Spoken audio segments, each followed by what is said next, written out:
This episode of Taste of the Valley is brought to you by the Fresno chapter of the California Restaurant Association. Welcome to Taste of the Valley, where every dish has its story. In today's episode, we're going to be going to Parma Italian Restaurant in Fresno, off of Marks and Herndon. We're also going to be going to an organic farm west of 99 called Il Giordano Organico. Come join us.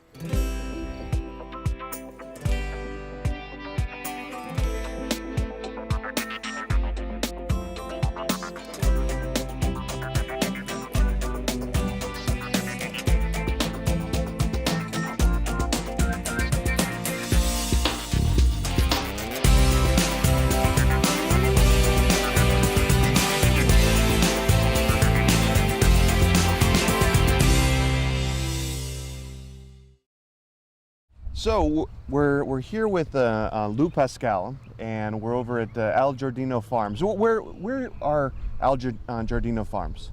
Well, we're right off of Belmont, primarily on the corner of Belmont and Hayes. So it's a small, would you call it a mom and pop farm? Definitely. We started the organic, or got certified in organics in 1995, 93 actually, 95 we started at the market. So Lou, tell me more about the philosophy you have for farming. And you had mentioned earlier that, do you have a tractor here? No, I have a loader, not a tractor. I don't own a disc, I don't own spring tooth, I don't have any implements of that sort. No, there's no wheel tractors on my land. Do you use pesticides? No, definitely not. Any sort of non-organic deterrent for the insects or whatnot? No. My dad's concept was you feed the soil to feed the plant. So what we mean by that when we say feed the soil to feed the plant is we feed the soil microbial bacteria that is in the soil, and that they know when they work in synergy with the root system of the plant that you're growing, or any plant for that matter, be it weed, be it a plant, and they know when to feed it and how much to feed it and what it needs, and that's how it works. It seems like we're reinventing things that were already practiced for centuries before, but we're having to come to terms with the creation of pesticides and what it's doing to our food. What do you think it's doing to our food? Well, it's adulterating our food to a point that we're not eating nutritious food anymore. That's what it boils down to. Most of our regular farm vegetables or vegetables are grown, they're lacking in certain minerals because the soil is just totally depleted. Looking around, there are plenty of weeds around here. How is that beneficial to allow some of the weeds to grow? And it appears we're unaccustomed to having this type of growth in other farms. My dad taught me a long time ago, weeds are miners. They mine from the soil what the soil needs to rebuild itself on top, no matter how adulterated and how many mistakes we make. And by the way, weeds will tell you what mistakes you're making. If you're proliferating dandelion greens, they love compaction. That's because your soil is compacted. So loosen up the soil, your dandelion greens eventually will subside. And that's another thing. My people, any helper that I have or myself, we use a spade rather than a shovel, because a shovel cuts a worm in two. And regardless what everybody thinks, they don't regenerate, they die. Okay, so you're not a Buddhist, I presume. Yeah, exactly. No, not at all. But I firmly believe in nature. Nature's been here perfecting itself for billions of years, and we're the latecomers. We got to learn from nature, and that's what it's all about. It's amazing. This is a concept that is so different compared to a lot of different farms, because they're oriented more toward the commercial end of it, the high production, high value, turnover, but that's not your philosophy here. I believe the other way. We can feed the world organically, but everybody's just got to start doing it, and we got to start learning about what's going on underneath our feet. So where do folks come to get your products? Well, at the Vineyard Farmers Market on Blackstone and Shaw. My problem here is keeping up with the demand. Keeping up with the demand. Exactly. So folks call in to place orders. Well, tell us a little bit about the produce that you have right now. Right now we're into transition stage, really. It's planting the summer vegetables and coming out of the winter vegetables. So a lot of the chefs that know and have a very exacting menu and a quality that they're looking for, a lot of them like to come to you because of the value of the produce that you have. Yes. Example, Elena. She says, you don't have to worry about Il Giardino's lettuce. It'll keep for 4 or 5 days, no problem. So that's what keeps me passionate growing. So what do I tell my wife? Because I'm looking at all these tomatoes and the different produce that you have, and I can't grow anything at the house, and it drives my wife nuts because the bugs always get to our food. Now, your wife had mentioned crop rotation. Yes, very important. That's what you break up the bug cycles. In other words, because bugs are going to be here, they live in a, just like the plants live here. So breaking up their cycle, if you give them nothing to eat, that's it. That's how you break up their cycle. You want to go on at least 3 year rotation. You plant. Now, wouldn't it be just easier to buy supplements or artificial nutrients to put back in the soil to allow That makes it more easy, production? That makes it easy, but that's not a healthy plant, because as I said, the soil microbial bacteria, the soil knows what to feed the plant, and that's what it boils down to. Because our domesticated plants came from weeds, and weeds, like I told you before, they're miners, and they know what they want to mine out of the soil, and that's how the cycle of life works. Well, Lou, thank you for taking the time and allowing us to come over and explore your farming philosophies here at El Giardino, and we look forward to cooking and eating some of your produce. Thank you, and it's my pleasure anytime. Thank you, thank you.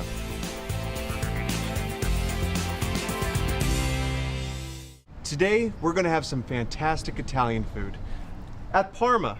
Parma is in an unassuming plaza over off Marks and Herndon, and I'm joined today by Elena Corsini Mastro. Thank you so much for being our hostess. Thank you. So we're going to have some great cooking in the kitchen, Yes. some great food. We will do that, yes. Wonderful. All Let's right, head on let's in. go. Elena, we're very excited. We've heard so much about the pasta here at Parma, and I'm hoping that we can make your Fresno famous pasta. So maybe we could start from the very beginning. From the very beginning. What makes your pasta so interesting? Because we do it by hand every morning, and we use only flour, egg, and salt. Now you put a pinch of salt here. A pinch of salt. Yeah. Okay, pinch of salt. you- All right, we're gonna whisk this that bad one. boy. Yes. Now you put a little bit inside there, and you don't mix it right away with your hand because it become all sticky. So how much should I put? Little bit at the time inside here. You can put it inside here. Yeah. You tell Or me. a little bit at the time. Right? You can put a little bit more. So the egg gets displaced by using the knife. Yes, and you cut it in. All right, you cut it Well, that's clever. That makes way too much a sense. little bit more. A little bit more. Now, you learned to make pasta from your mom? Yeah, my mother, my grandmother, my sister. You know, we grew up always making pasta. Always making My pasta. grandmother was making pasta every day. Now, Parma is known for this type of pasta, or are there many other variations of? The pasta, no, this one is the basic for do the pasta. All right, now you can put your finger in. Here. Now work it out. Okay, Okay. so I just Up, fold it. That's the way it's supposed to be done. Look how quickly she does that. This pasta is made in preparation for your classic dish. What is that dish? It's a tortelli d'erbetta. Tortelli d'erbetta? D'erbetta. D'erbetta. Erbetta is the Swiss chard. Okay, so it is ravioli Ravioli filled with Swiss chard, Swiss chard, ricotta, ricotta, and Parmesan Reggiano, see, and 2 eggs, 2 eggs, nutmeg, a little bit of nutmeg. and a pinch of and salt. Now, little bit the flour here. Put the flour down. Flour here. When you work down the pasta, if you use here, The palms of your the hands. palm of your hand, all right? And this one is the machine here. You put this button here, and we have 2 rules going inside. Respect. Well, that makes it a heck of a lot easier. Oh yeah. But that is fine. Is that the thinness that we're looking for? You can see Fold it your hand, over. You can see your hand under. So we're looking for it to be a little translucent. Yes. So you can see your Yes. hand. Now do it this one. Here. You want to do it So at this these time? are Save this pretty one. meaty, pretty big Ravioli, ravioli. yes. All right. Good. A little bit more there. That is fine here.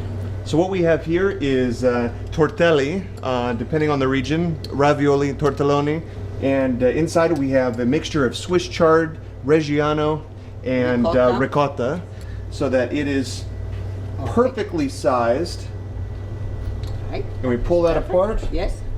Look at that. Look at that. We have boiling water. We had some salt for flavor. And now we have the tortelli. Yes. And we're going to put those in there. Yeah. Fresh pasta, it cooks in a minute and a half at most. You know, take a little bit the job, but you know, come out good. Well, I know the folks in the crew are going to die for this. Good. So we're very happy to make pass them it- taste it all. Exactly. Perfect. Thank you so much, You're Elena. welcome. I am very happy you enjoy it. Oh Making my it gosh. and eating it. We just made tortelli with Elena, and now we're going to move on to another Parma specialty, braised rabbit. And I'm here with Andy, who's the executive chef at Parma. And Andy, tell me a little bit more. What are we going to make here with rabbit? Well, today we're going to braise our rabbit, and we're going to use blood oranges here from the valley, fennel, onions, green olives, and we're going to glaze with some cognac. So the first thing what we're going to do is I'm going to have you start prepping some of the vegetables. Okay. What I like to do with my blood oranges is I like to use the skin. Skin is very important. It has a lot of flavor and a lot of oils in it. Now, where do you get your rabbit from? Rabbit, we get it from a local company that either buys it in Turlock or in Hollister. And they're raised all here in California. So I have 3 slices of peel. Perfect. So we have the zest of the blood orange. What we're gonna do is we're just gonna cut it into rounds like that, and then we're gonna julienne a little bit of onion. Cut that in half Cut the and take fennel? the core out of the fennel, and then we're gonna do the same thing. We're gonna julienne that just like the onion, so everything cooks evenly. So we have blood orange, we have orange zest, fennel, and onion. And onions. All right, next what we're gonna do is we're gonna actually go to the pan and start searing our rabbit. So when we're browning this, what to do is we're looking for the rabbit to get a nice sear on it, because when we braise this, it needs to lock its juice in. And also searing meat, just the caramelization of searing the meat just adds a lot of flavor. Gives it a texture on the outside. Beautiful texture, and then also that brown flavor. Everybody loves that. When I'm searing, I like to add my olives in. And what kind of these are Spanish olives? These are Spanish olives. Just to kind of get these to open up a little bit. And at home, you want to make sure you open every window in your house, and you want to make sure you turn on the hood fan really high, otherwise you're gonna smoke out your house and the fire alarm's gonna go off. Okay, so when we're doing this, we cooked it once. We're gonna put our fennel in, start cooking our fennel down. And then the next thing we're gonna put in are the onions. Let that cook down with that. And the zest. Is if you want to grab the Courvoisier there, put about a 4-second pour in there. Nothing like like a little Courvoisier. Hey, That is what I'm talking about.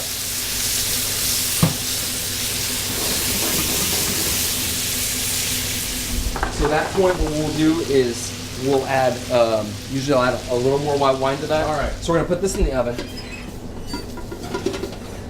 I made one ahead of time. The magic of television. So we're gonna take this top here off, and that's our finished rabbit. Ah.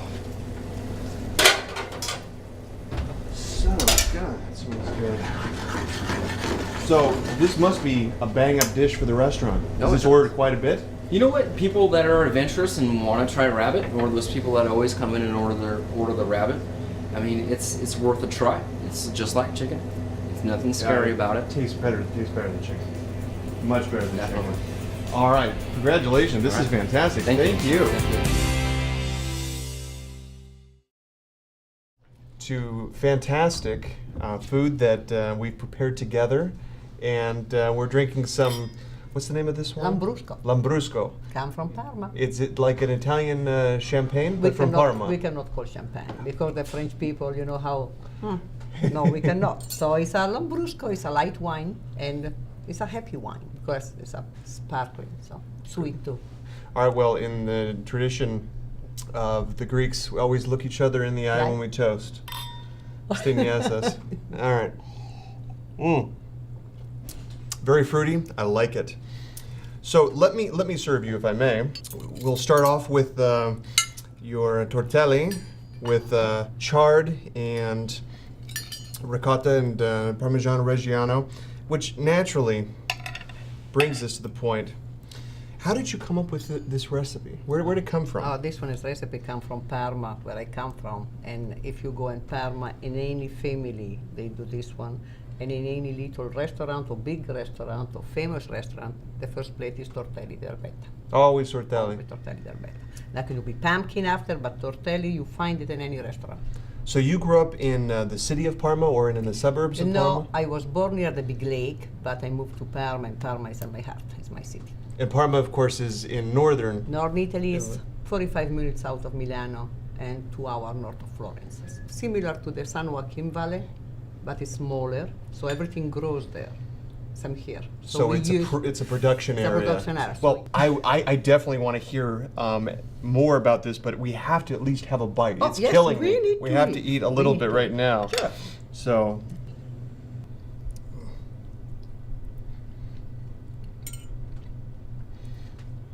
Good. Mm-hmm. Decadent. Yeah, Simple ingredients, but absolutely flavorful. good. Now Perfect. drink the sheep with the Lambrusco. Exactly. And we drink this why? Because this wine help you, because it's a little bit sparkling, help you digest the food. Because we lots of butter and Parmesan cheese, so when you drink this one, you don't feel heavy after. Breaks it down. Yeah.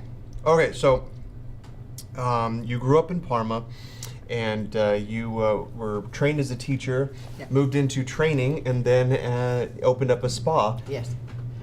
How did you make your way over to Northwest Fresno to open up an Italian restaurant? You know, I met a nice guy in 1979. The name is Joe Mastro, here in California, and I was traveling here, 79 by myself, and I stopped here in Fresno visiting some cousin of mine. Mhm. They introduced me Joe, and after 3 years we married. A love story. A love story. So you decided what year is that? 1980. When I married Joe was in 82, and I moved 82. here in 84. And once you moved here, how did you get involved in the restaurant business? Oh, almost 11 years ago now, I told my husband, I would like to open a restaurant. I said, why? I had all the party at home, and everybody said, why you don't open a restaurant? Why don't you open a restaurant? And after I thought, really, we like to do the food of my city, Of course. And this was my idea, to bring here a part of my house, a part of my heart here, and make something here. So now this is the food of your city. Yeah. Now compare this style of food to a place further south or east. How is it? How is it that much different? Each region or each little village, they are completely different. Each city have their own. If you go eat the tortelli, example, the pumpkin tortelli in Reggio Emilia, who is at 10 miles away, they do the same shape, but they put mostarda, and we put only amaretto cookies, 10 miles away. 10 miles away. Yeah. So So from that's here to Clovis. the regional cooking. Yes, it's completely different. Yeah. Now I think everyone knows about Parma, but there are three food items or two that are very, very well known. You have Parmigiano Reggiano Esatto. from Parma. We have was it prosciutto? Prosciutto di Parma, Prosciutto di Parma, which is the ham. the best. Yes, it's it's very, the very best. good. And we have the Barilla factory in Parma. It's the pasta Barilla. It's come from Parma. Comes from Parma. Oh, So yeah. people in the cupboard, when they look, a good chance they have Barilla. Barilla. It's Parma. From your hometown. Parma. Now, of course, we made rabbit earlier with Andy, and is this something very special in Parma? The rabbit, we eat rabbit, but we change it with the season too, because you know what I mean. It's a seasonal food we do.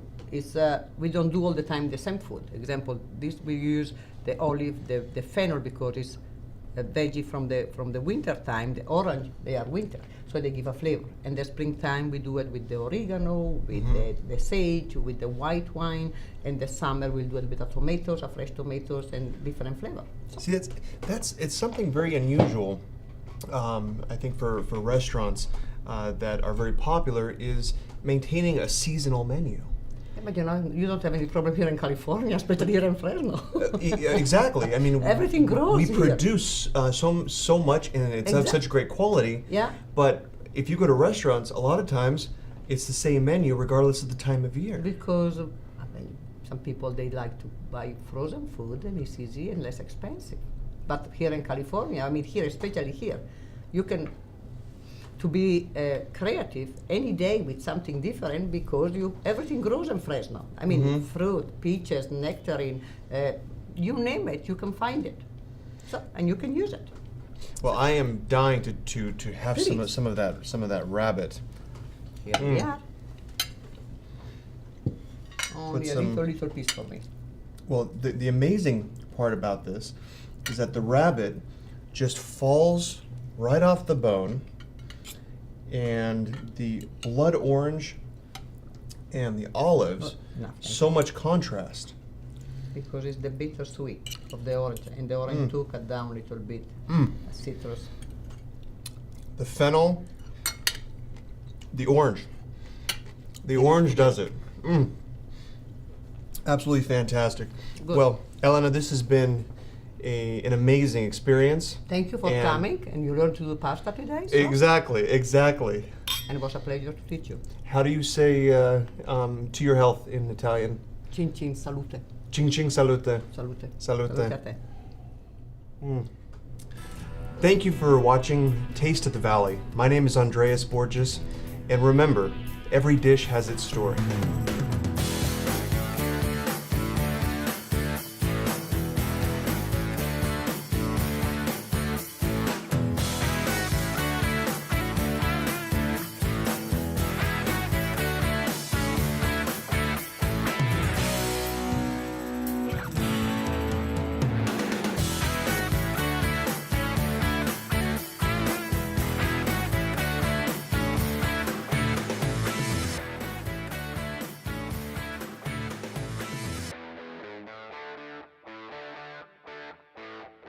This episode of Taste of the Valley is brought to you by the Fresno chapter of the California Restaurant Association.